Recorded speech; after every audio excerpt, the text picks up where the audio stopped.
No, you get fresh surge. Hang on. We can set the mood. Hello, friends. Hi.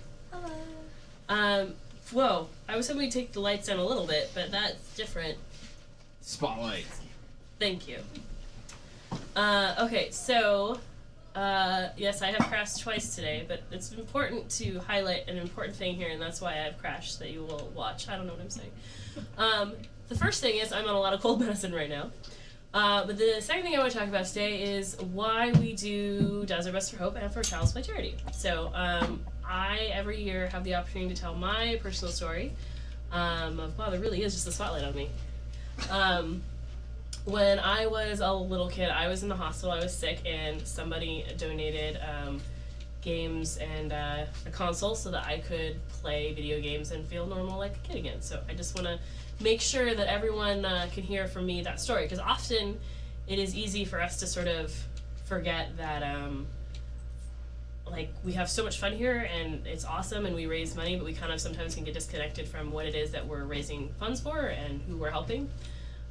So I want you to know that yes, I am one of those people that was helped from someone like yourselves donating money to an effort so that Children's Hospital in Seattle could have a console and a TV and Super Mario Brothers, so I could be in the hospital and have something to do, because I was very well, let's get back. So when I was 11, I was diagnosed with Hodgkin's lymphoma cancer. There's a picture of me and my dad. I had lost all of my hair. That's my hair growing back. I still didn't have my eyebrows yet. Because I had 6 months of chemotherapy and 2 months of radiation treatment to treat my cancer. And being a little kid, it super sucked because I didn't have the energy to go out and play. I didn't have the energy to do anything. Not only that, when I got really sick, like even just a cold, I was put in the hospital in isolation because I didn't have the white blood cells I needed to fight off disease. And that really sucked. So I was in my little isolation tank, and I loved my family, but my parents had to work and couldn't be there all the time, so I would spend a lot of time by myself. But one day, somebody rolled in a TV with a console and Super Mario Brothers, and at that time, I don't even think I had a console at home, so it was like super cool, like almost like I was cheating because I wasn't allowed to play video games at home, but like in the hospital I could play video games because it was so cool. And then I could just be there like a little kid playing video games and feeling like a normal child, and then my family would come and visit, and then I would be able to play games against them, and it would just be like a normal day, rather than realizing that I was having blood transfusions because I didn't have enough white blood cells, that people were worried that I wasn't going to make it out alive, or that I was just a little kid having to deal with so much. I could just be in that moment. And so let's see, is there other pictures? I have other pictures. What else do we got? Oh, that's me in my 6th grade class photo. I thought I was super stealthy and nobody knew that I had no hair because I wore a bandana. Totally covered it up.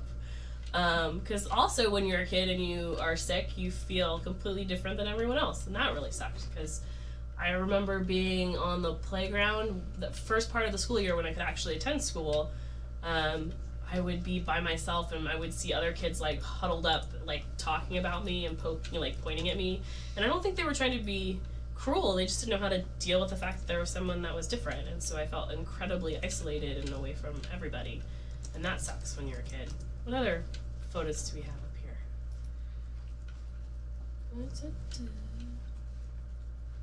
Oh yeah, this one. Yeah. So this one's a little traumatic looking, huh? So that was in 1993. After chemotherapy, which got most of the cancer out, but I lost all of my hair, they gave me 2 months of radiation treatment. And so in order to get radiation directly on my neck where the cancer was, they had to sort of lock me into a table so that I wouldn't move, so that the radiation treatment would go to the right spot. So they made this awesome, crazy Halloween mask out of my face. Which then hardened and then would lock me in very specifically. I have it still in storage somewhere, and when I was a teenager, I would hang earrings from it with like this weird face coming out of the wall. But yeah, I was such a badass. But was. Oh, thanks. But I just, when I look at these pictures and I remember this time, it's weird because I have both this memory of being in that and just dealing with like kid stuff, right? Like being annoyed that I can't play with my friends, or being self-conscious because I have no hair, or being excited because I can play video games, and then looking back as like an adult of what that is for a child and being so angry and like the injustice of a kid having to go through that, and it's not fair, and kids should be able to just be kids and have, you know, a normal childhood and not have to deal with things like life and death. So it's this weird feeling of looking at that and realizing that I kind of like, I want to protect all of the children in the world from having to go through that, and I can't. But what I can do is tell my story, is volunteer here at Desert Bus, dance around like an idiot, and then come in and tell you guys how awesome you are for donating money and supporting this cause, which helps kids like me who had a hard time and didn't know how to find any space of normalcy, and because of people who donated money like yourselves, I was able to. And now I'm gonna cry. So can we go to commercial or something? Here, somebody want to take the controller and we can give Liz a couple minutes? Quickly? Yeah. Oh, thanks, guys. Give her a second. She doesn't Just, I take need the Okay. dishes. Yeah, give her a couple minutes. Aw, thanks, Joe. So yeah, this is why this is important. I mean, there's something that I've been trying to sort of zone in on in this kind of realm. And I'm gonna do an impromptu sort of version of it.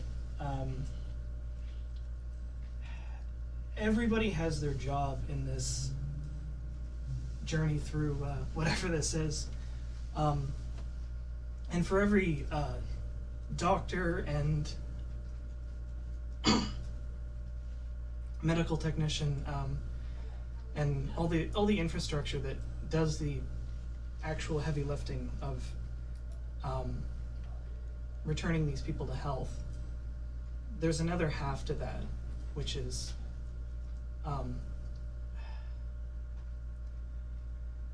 giving people a reason to keep going, to keep fighting.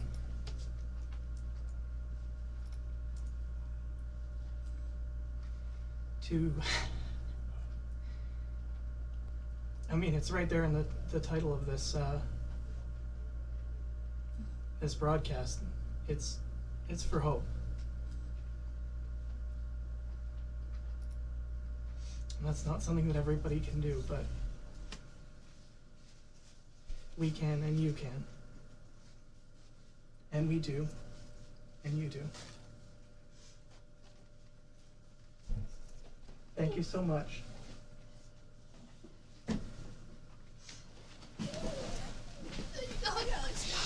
I know, right?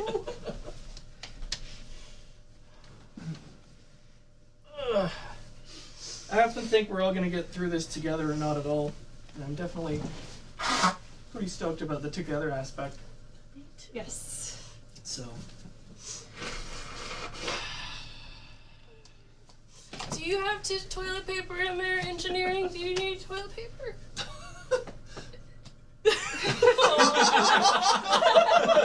They've got their sunglasses, they're fine. They just Stone Cold Bad Busters out of